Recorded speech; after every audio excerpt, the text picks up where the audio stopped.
listening is the #1 skill for an improviser. Not the #1 attitude, not the #1 characteristic. The #1 skill for an improviser is listening. It's so important that we call it whole listening. Listening not just with your ears, but with your eyes, your sense of touch, your sense of smell, and your intuition and everything, because it's about recognizing and processing stimuli.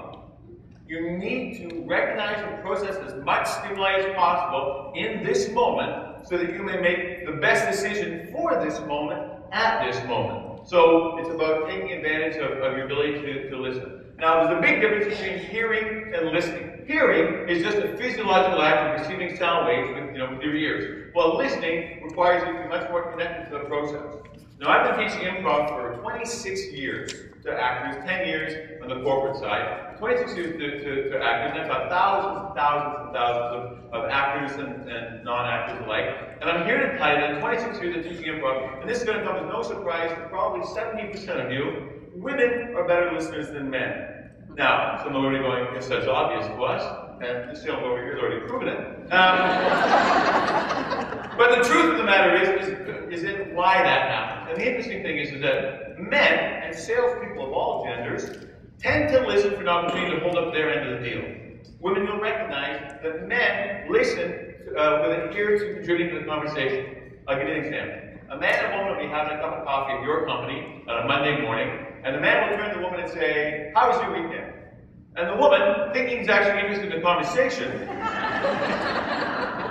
she'll respond to him. She'll say, "Oh, I had a lovely weekend. My cousin Tina got married up in Muskoka, and he'll go, Muskoka? I was in Muskoka one time. Me and Phil had a fish about this big. Biggest fish I ever caught my whole life, man. That was some weekend. Me and Phil out in the woods. I did 3 balls of Jack Daniels and threw up all over the outside of Phil's Monte Carlo. Phil still won't let me in Monte Carlo to this very day. I don't know why he won't let me in Monte Carlo, because we're over the outside of Monte Carlo, not the inside of Monte Carlo, and blah, blah, blah. Off he goes with the story. Now, even if he doesn't jump in right away, he says, "How was the weekend?" She says, "Oh, it was beautiful. My cousin Tina got married up in Muskoka. It was a lovely wedding. The bridesmaids were flower girls. There were rose petals down the aisles. All the bridesmaids wore pink taffeta. It's not for me, but looked nice on them."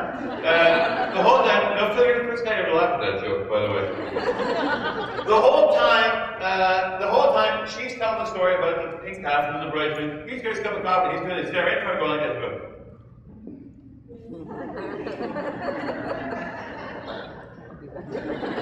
And this was going on in his head the whole time he's eating coffee. He's doing this. Big fish, big fish, big fish, big fish, big fish, big fish, big fish, big fish. And what is he, I'm not listening, what is he going to hear after she says the words Muskoka?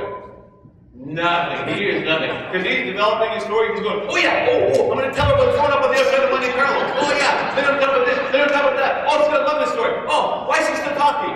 Why didn't she shut up? Let's go get a story here."